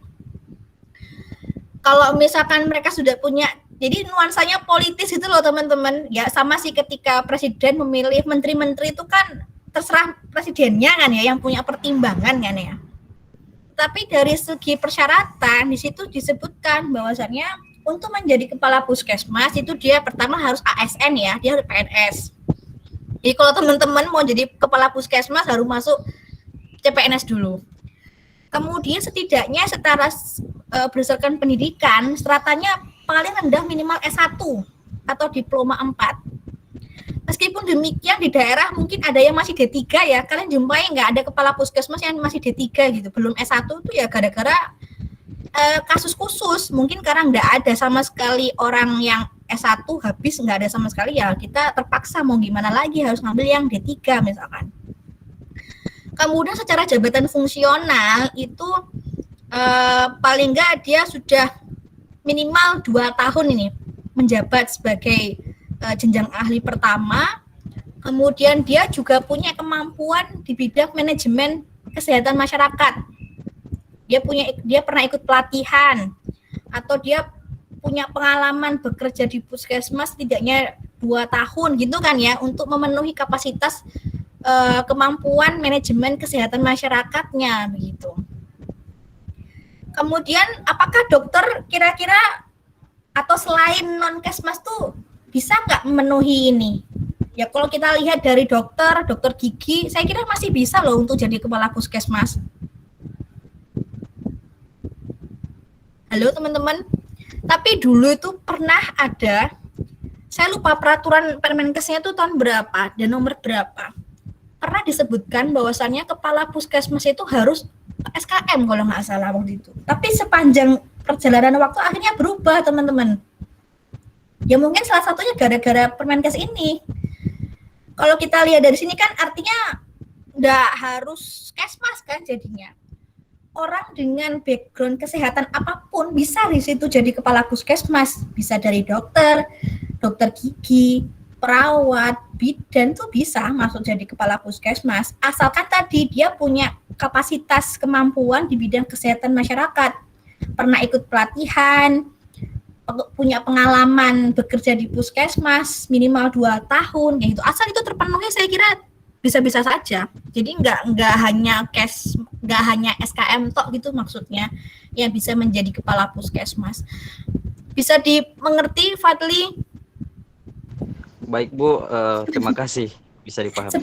Sebetulnya bukan menyalahi istilahnya, tetapi karena sudah ada peraturan baru, artinya kan kalau kita lihat asas, saya lupa istilahnya itu, ketika ada peraturan yang baru, maka peraturan yang lama kan nggak dipakai. Begitu. Iya Bu. Jadi kalian jangan berkecil hati ya teman-teman. Kalau memang pengen suatu ketika pengen punya cita-cita menjadi kepala puskesmas ya nggak ada masalah sih, cuma itu tadi kadang juga pasti punya saingan jadinya ya gitu, karena nggak hanya SKM saja yang bisa jadi kepala puskesmas, tenaga kesehatan lain dengan background kesehatan yang berbeda-beda itu juga bisa menempati jabatan sebagai kepala puskesmas asalkan memenuhi kriteria-kriteria tadi gitu. Oke, ada lagi teman-teman pertanyaan? Tapi memang saya dulu pun juga beranggapan sama dengan kalian. Wah, nanti kalau lulus dari kesmas nanti bisa jadi kepala puskesmas. Ya bisa sih, bisa. Tapi kan prosesnya kan nggak langsung instan ya teman-teman. Harus PNS dulu, punya pengalaman 2 tahun, pernah ikut pelatihan. Jadi proses karirnya itu masih akan panjang jadinya. Oke, gimana Cendani? Iya, Ibu, saya izin bertanya. Kalau tadi yang seperti sudah dijelaskan Bu Arni, kalau akreditasi puskesmas itu salah satunya ada syarat kerjasama BPJS Kesehatan. Nah, berarti ini apakah saya bingung ini, maksudnya harus akreditasi dulu baru bisa kerjasama dengan BPJS Kesehatan, atau harus punya MOU dengan BPJS Kesehatan dulu baru bisa akreditasi, seperti itu Bu Arni? Itu pertanyaan pertama. Oke. Ini saya jawab dulu atau? Dijelaskan dulu, Bu. Oke, siap. Jadi kalau yang instansi milik pemerintah ya, Fasyankes milik pemerintah itu memang semuanya harus terakreditasi, Cendani. Kalau sudah terakreditasi itu nanti, karena gini, pengajuan kerjasama dengan BPJS itu diminta untuk melampirkan SK hasil predikat akreditasi, itu sertifikat ya kalau nggak salah bentuknya itu.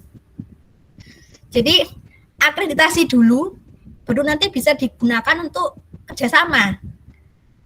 Paham ya Cendani? Bukan tadi kebalik ya tadi. Ada yang kedua tadi kan dia kerjasama dulu, baru sebagai syarat akreditasi gitu kan ya? Kebalik. Jadi akreditasi dulu, baru nanti dia bisa menjadi mitranya si BPJS Kesehatan. Kalau yang lembaga milik pemerintah, semuanya memang didorongnya akreditasi. Entah itu puskesmas, kemudian rumah sakit, sudah jadi keharusan. Nah ini konteksnya juga buat vaskes swasta, Cendani, kayak klinik gitu ya. Klinik, kalau pengen bekerja sama dengan BPJS, itu dia juga harus terakreditasi dulu gitu, karena salah satu dokumen untuk membuat kerjasama dengan BPJS itu salah satunya adalah sertifikat akreditasi itu gitu. Terjawabkah Cendani? Siap Bu. Sudah paham. Untuk pertanyaan kedua Bu.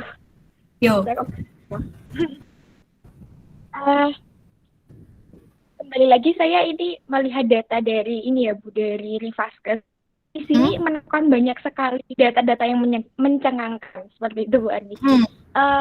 Kalau berbicara tadi soal puskesmas puskesmas non rawat inap ya, yang artinya dekat dengan FKTL ya Bu. Nah di sini di Rivaskes saya menemukan bahwa ternyata banyak puskesmas yang tidak bekerja sama atau masih belum bekerja sama dengan FKTL gitu. Kalau datanya ini bahkan ada yang 0% gitu. Ada yang tidak sama sekali bekerja sama Bu. Nah itu seperti apa ya Bu? Padahal kalau misalkan kita lihat dari definisi ya, kembali lagi ke definisi mulu ya saya. Itu puskesmas non rawat inap itu seharusnya ada rujukan ya Bu. Ada rujukan di FKTL gitu, di RS gitu. Sedangkan di sini malah kalau di daerah-daerah lagi-lagi di luar Pulau Jawa, di daerah terpencil itu malah tidak ada kerjasama gitu dengan RS. Seperti apa ya Ibu? Ada dua kemungkinan sebetulnya Cendani. Itu kan Rivaskes 2019 berarti kan datanya sebelumnya kan ya, tahun 2000 berapa itu, 17 ya. Ya pokoknya sebelum-sebelumnya lah. Mungkin pada saat itu kolaborasinya belum dijalin dengan baik. Atau kemungkinan kedua, memang di situ nggak ada FKTL-nya Cendani di daerahnya itu, sehingga dia mau bekerja sama dengan siapa kalau nggak ada rumah sakit di sana. Paham nggak ya? Di situ kan tadi bilang bahwa puskesmas non rawat inap itu dia tidak punya kerjasama gitu kan dengan FKTL itu toh di data itu kan. Iya betul Bu. Bisa saja posisi letak si puskesmas non rawat inap itu di daerah terpencil. Kita kan belum mengstratifikasi berdasarkan itu kan ya. Bisa saja dia nggak melakukan kerjasama, dia bingung karena nggak ada FKTL yang ada di situ yang dekat dengan dia gitu. Sehingga otomatis ya dia melakukan hanya batasannya adalah dia melakukan pelayanan rawat jalan saja akhirnya. Puskesmas kan tersebarnya kan di banyak wilayah kan ya Cendani. Ada yang mungkin dia dekat dengan FKTL sehingga dia bisa langsung bermitra dengan mereka. Atau mungkin kalau dia lokasinya jauh kan ini nggak, siapa yang mau diajak mitra kalau nggak ada rumah sakitnya gitu, itu maksud saya, Cendani. Iya betul Bu Agnes. Menyambung lagi ya Bu. Ternyata di sini saya baru menemukan juga kalau misalkan di Pulau Jawa, bahkan di ibu kota saja di DKI Jakarta itu dari 313 puskesmas hanya 7 puskesmas yang menjalin kerjasama dengan RS. Sedangkan sisanya itu tidak menjalin kerjasama dengan RS Bu. Gitu. Jawa Timur juga sama kasusnya. Dari 964 puskesmas itu 121 menjalin kerjasama dan sisanya 700-an itu tidak menjalin kerjasama Bu. Di sini berarti Bu, kurang ya Bu, kurang adanya kerjasama antara puskesmas dan RS. Oke. Kita perlu pelajari dulu instrumen kuesionernya, Cendani. Mereka kan dalam riset itu kan punya batasan ya yang diteliti, termasuk juga soal kerjasama. Ini kita perlu mencermati lagi kerjasama dalam hal apa dulu. Apakah betul kerjasama yang memang untuk rujukan atau untuk kerjasama dalam hal lainnya? Ini yang saya kurang paham juga. Tapi kalau mau mencermati lebih dalam, nah itu harus kita lihat pertanyaan item yang ditanyakan untuk puskesmas tersebut gitu. Konteksnya kerjasama ini dalam hal apa gitu kan? Apakah betul untuk rujukan atau bisa juga untuk keperluan lainnya, kan nggak tahu Mas Yan. Apakah di situ dijelaskan untuk rujukan saja?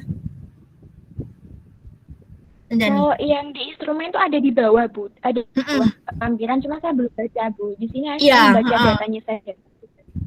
Karena memang agak aneh ya kalau misalkan dia terletak di istilahnya wilayah yang mungkin baik secara akses gitu, kalau misalkan mereka tidak kerjasama gitu kan, jadinya berarti semua masalahnya bisa ia selesaikan di tingkatnya puskesmas itu kan, jadinya tanpa butuh bantuan dari mitra FKTL tadi kan, jadinya itu kan agak aneh ya. Kalau untuk konteksnya mitra kerjasama rujukan gitu. Iya betul Bu. Tapi kalau misalkan nyambung lagi Bu, mohon maaf saya tadi memotong. Kalau misalkan konteksnya ini kerjasama dengan BPJS Kesehatan, artinya memang harus ada ya Bu, harus ada kerjasama antara FKTP dan juga FKTL. Apa benar seperti itu Bu Arni? Syarat untuk bermitra BPJS itu bukan kerjasama rujukan tadi ya, yang akreditasi maksudnya. Jadi misalkan Vaskes yang mau bermitra dengan BPJS nanti kan dia dapat keuntungan pembiayaannya kan ya, entah itu kapitasi atau inasi bijis mau yang pakai itu tadi kan, DRG itu kan dia harus terakreditasi. Masalah dia bermitra dengan FKTL itu kan konteksnya nanti beda lagi jadinya, karena memang secara prosedural rujukan yang dibuat atau ditetapkan oleh BPJS itu kan memang dari FKTP ke FKTL gitu kan konsepnya. Maka mau nggak mau mereka harus ikut patuh dengan prosedur yang sudah ditetapkan oleh BPJS gitu kan, terkait dengan sistem rujukan. Jadi beda ya, kita harus membedakan antara persyaratan untuk mitra dengan BPJS dengan sistem rujukan itu beda lagi gitu. Kalau memang mereka sudah terikat kontrak menjadi mitra BPJS, mau nggak mau mereka juga harus ikutin prosedur rujukan yang sudah dibuat oleh mereka kan, pada akhirnya begitu. Paham nggak ya Cendani? Atau ada komentar? Paham. Boleh lah tanggapannya. Jadi paham. Kita perlu memisahkan antara persyaratan untuk bekerja sama dengan BPJS, lalu satunya lagi itu soal rujukan, beda lagi. Gitu. Atau ada feedback Cendani? Monggo. Ibu, soalnya kalau misalkan saya melihat ya dari data Vaskes 2019, ini kan Vaskes kedua ya Bu Mas Yan. Ya, yang pertama itu dilaksanakan tahun 2011. Berarti artinya dari kurun waktu 7 sampai 8 tahun itu baru ada data sekarang gitu Bu. Jadi saya agak agak kaget gitu melihat data. Agak kaget Bu betul melihat datanya kok seperti ini gitu. Sedangkan kalau lihat dari persyaratan tadi kok Ya itu kayak gini salah kayak satu mm-mm. kenapa saya meminta kalian untuk membaca data ini tuh latihan sebetulnya, Re. Jadi kalian mengcompare dengan instrumennya. Jadi jangan langsung menyimpulkan data, tapi kita juga harus melihat maksudnya. Tadi soal kerjasama ya, kita nggak tahu kerjasama yang dimaksud itu dalam hal apa gitu kan. Jangan-jangan mereka si peneliti atau yang melakukan riset itu membatasi definisi kerjasama yang dimaksud dalam hal spesifik, misalkan rujukan kayak gitu, atau kerjasama dalam hal lainnya gitu. Memang perlu dibaca lagi Iya, sih Cendani. Saya juga jadi akhirnya harus membaca lagi nih. Ya Bu, terima kasih Bu Arni. Oke. Maaf kalau saya terlalu suka bertanya. Nggak apa-apa, justru saya sangat bersemangat kalau jadi banyak wawasan baru akhirnya gitu. Ada lagi teman-teman?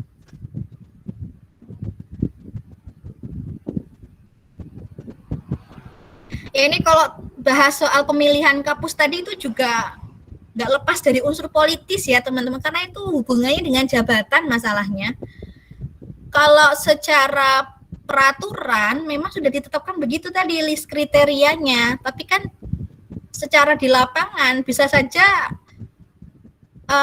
pimpinan daerah menghalalkan segala cara kan. Kalau sudah punya calon kan kita nggak bisa berbuat banyak kan jadinya, ya nggak?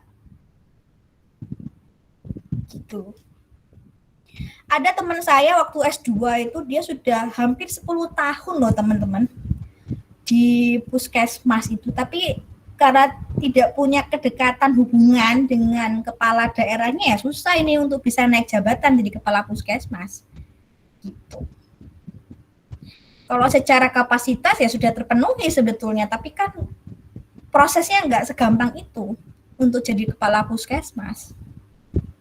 Banyak intrik politik karena ya tadi perebutan kekuasaan soalnya. Oke, ada lagi teman-teman?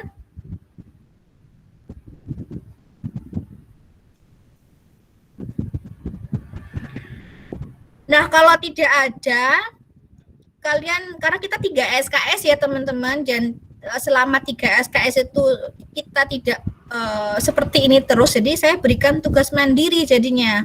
Bentar. Mana ya tadi?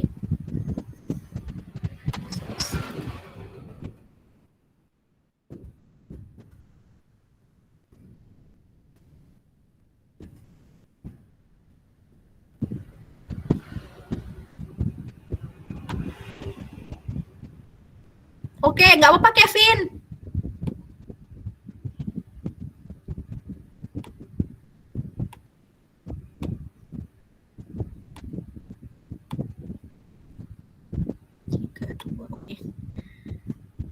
Oke, nah selanjutnya nanti kalian bisa belajar mandiri teman-teman. Kalau di Sipejar kan sudah saya berikan data mengenai Rifaskus 2019 ya. Nanti yang teman-teman UNG saya share linknya lewat Telegram ya. Dari laporan Rifaskus tahun 2019, nanti coba kalian cermati yang bagian data umum. Apa saja? Ada kemampuan pelayanan, kemudian kategori wilayah sama status akreditasinya. Coba kalian cermati datanya. Kemudian setelah baca datanya, kalian berikan deskripsi teman-teman soal kondisi puskesmasnya berdasarkan data umum yang kalian baca tadi. Deskripsikannya nanti berupa resume singkat, maksimal 500 kata. Kalian bisa menjelaskan bagaimana proporsi puskesmas di Indonesia itu berdasarkan kemampuan pelayanan, berdasarkan kategori wilayah, sama status akreditasi. Kemudian kalian juga bisa mengkomparasi dengan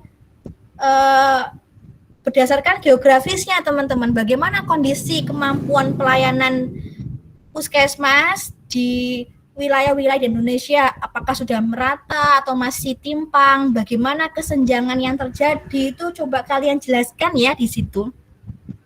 Ini sebagai belajar mandiri kalian. Nah, untuk pengumpulannya, kalau yang teman-teman UM bisa mengirimkannya lewat sistem pembelajaran kita lewat si Pejar. Nah, kalau yang teman-teman UNG karena belum bergabung di sistem, nanti kalian bisa mengirimkannya ke email saya ya, teman-teman. Ntar email saya tak tulis di sini aja, wes.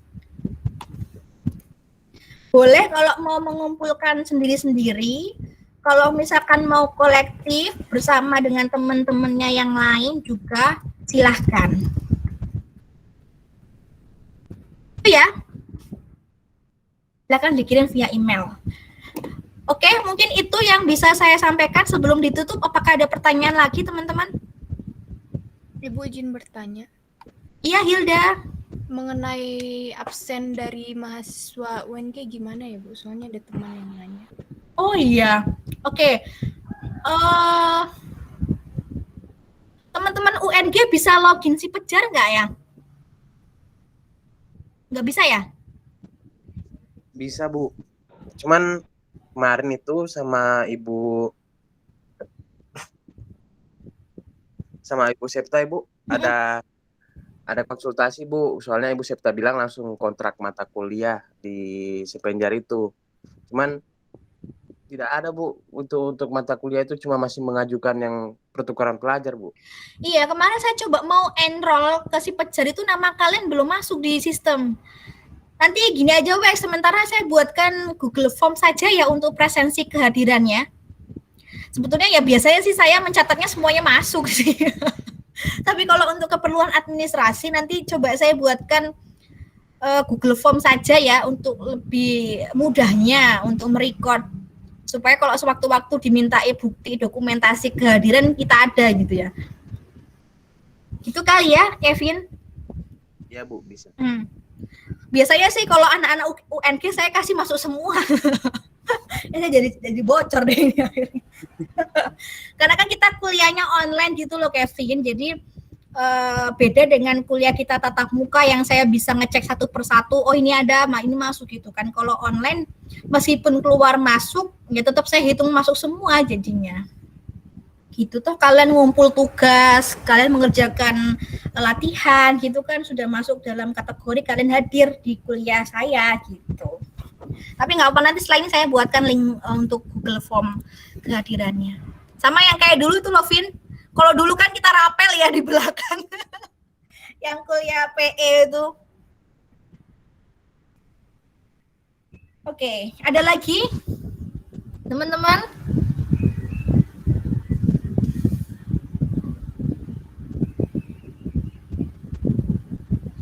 Kalau sudah, mungkin untuk pertemuan yang akan datang akan kita lakukan secara asinkron ya, teman-teman. Nggak apa kan? Atau mau sinkron? Ikut ibunya saja. Saya sebetulnya ikut konsumen, kan konsumen adalah raja. Konsumen saya kan kalian. Jadi saya menyesuaikan dengan permintaan kalian. Gimana? Ada Cendani tadi mau itu kasih tanggapan? Tahuan deh saya. Iya, Ibu. Kalau menurut saya kalau misalkan materinya itu perlu penjelasan lebih dari Bu Arni, misalkan sulit dipahami atau ada sesuatu yang perlu dijelaskan lebih lanjut, itu sinkron nggak apa-apa, Bu. Gitu. Tapi kalau misalkan materinya itu sederhana, maksudnya yang bisa kita pahami dengan baca aja gitu, asinkron tidak apa-apa. Seperti Bu Arni kalau dari saya. Oke. Kalau yang lain? Saya butuh masukan nih teman-teman. Kalian lebih enak bisa pahamnya itu lewat apa gitu. Purnama, dia, Paramita, Ya Bu, iya Bu. gimana? Kalau dari saya juga setuju dengan Cendani Bu. Apabila memang dibutuhkan untuk pembelajaran sinkron, alangkah lebih baiknya kita pembelajaran sinkron gitu Bu. Apabila bisa dipahami dengan bacaan atau materi, maka asinkron. Seperti itu Bu. Iya, oke. Kalau misalkan saya kasih materi secara asinkron dan nanti di akhir kan saya juga perlu meng-cross check ya apakah kalian sudah betul-betul belajar materi dari saya atau belum. Saya berikan evaluasi, ada sedikit latihan kerja mandiri gitu, enggak apa-apa ya? Tugas lah Bung. Oke, enggak apalah. Tugas, Bu. Saya itu sebetulnya menghindari kata tugas. Ini kan ya, jujur-jujuran saja. Mewakili teman-teman mungkin. Sebagai dosen harus memastikan ya apakah kalian sudah belajar betul atau tidak. Jangan-jangan sudah dikasih bahan tapi nggak dibuka. Gitu. Tapi yang nggak berat-berat teman-teman. Paling ya disuruh bikin tulisan ya 500 kata gitu kan. Apa yang sudah kalian pelajari di sesinya itu gitu loh. Jadi saya juga enak ngeceknya, oh ini sudah belajar, oh ini belum, kayak gitu. Atau mungkin nanti kita bikin learning journal lah ya, apa yang sudah kalian ketahui dan apa yang belum gitu kali ya.